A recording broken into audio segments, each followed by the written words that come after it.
Bonjour à toutes et à tous, bienvenue pour l'édition régionale de ce jeudi 21 novembre. Vous le savez, le journal de la rédaction ici, c'est en images en 8 minutes, un tour complet de l'actualité près de chez vous. D'abord vos prévisions météo, avec certes des nuages, de la grisaille. Ce matin, au lever du jour, des températures toujours aussi fraîches, proche de 0 degré du littoral à la métropole lilloise.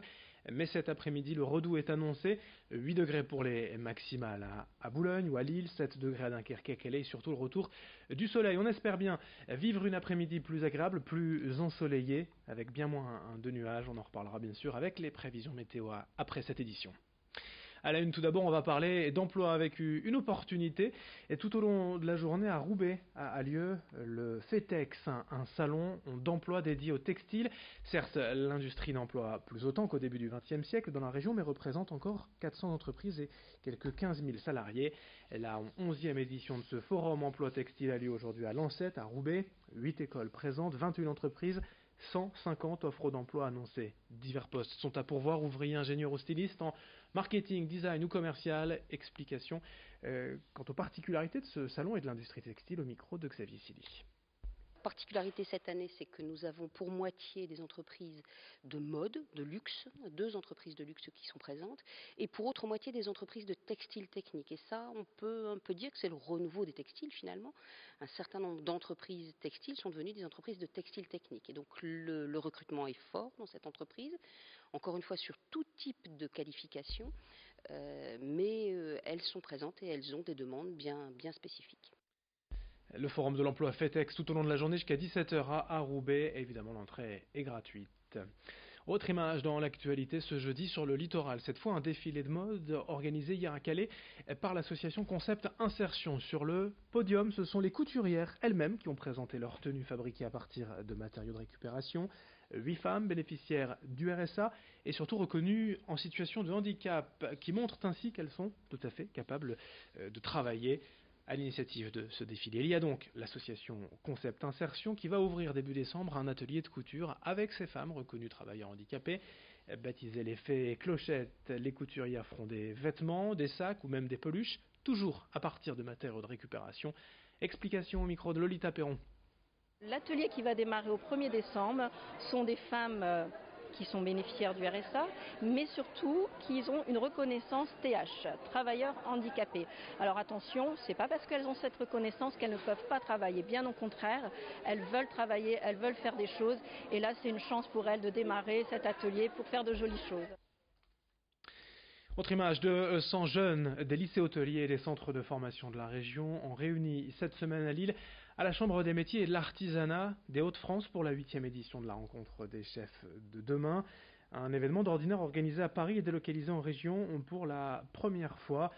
Ces apprentis vont ainsi rencontrer durant 2 jours des acteurs de la gastronomie française à travers divers ateliers et diverses questions. Comment choisir le verre en fonction du vin? Comment associer bière et fromage? Comment cuisiner les légumes oubliés? Autant de thèmes que les apprentis vont découvrir avec des experts de la région afin de parfaire leurs expériences culinaires.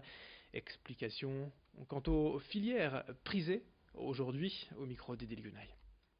Ça a beaucoup changé parce que d'une part aujourd'hui il y a des jeunes qui décident de faire ces métiers même s'ils sont bons élèves. Donc d'ailleurs dans certains établissements ça a largement rehaussé les niveaux même des CAP également. Donc il y a des filières en tous les cas qui sont aujourd'hui beaucoup plus demandées que précédemment. Ça, c'est clair. Le portrait est du jour à Lys-les-Lannoy, un vétéran, Jean Vérel, toujours actif à 97 ans et toujours licencié au club de tennis de table. L'illustration parfaite que l'on peut pratiquer le sport à tout âge. Son portrait reportage signé Florine Curec. Jean fête aujourd'hui ses 97 ans. Son secret pour être en forme à son âge, le tennis de table. Cet ancien transporteur et marchand de charbon est pongiste depuis plus de 80 ans. Plus qu'un sport, le tennis de table est pour lui une occasion de retrouver ses copains du club. Pour moi, c'est une détente, c'est une détente. Ça m'oblige à me lever le matin pour venir dire bonjour aux copains, surtout. Et puis faire quelques balles aussi, retrouver une bonne amitié.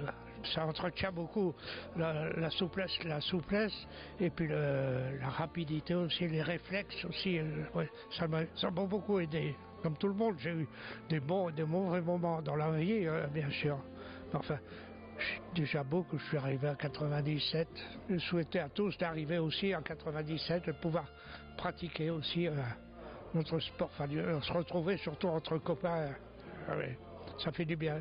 Jean, je l'ai connu en venant au club et c'est un monsieur que j'ai pris en amitié parce qu'il m'a raconté un peu sa vie, son parcours, puisque bon, moi j'ai le sport mais il y a le côté humain qui rentre beaucoup dans la mise en place du club et Jean m'a expliqué toutes les difficultés qu'il a eues. Bon, il a une vue très dure physiquement mais je pense que c'est peut-être la conséquence de ses 97 ans.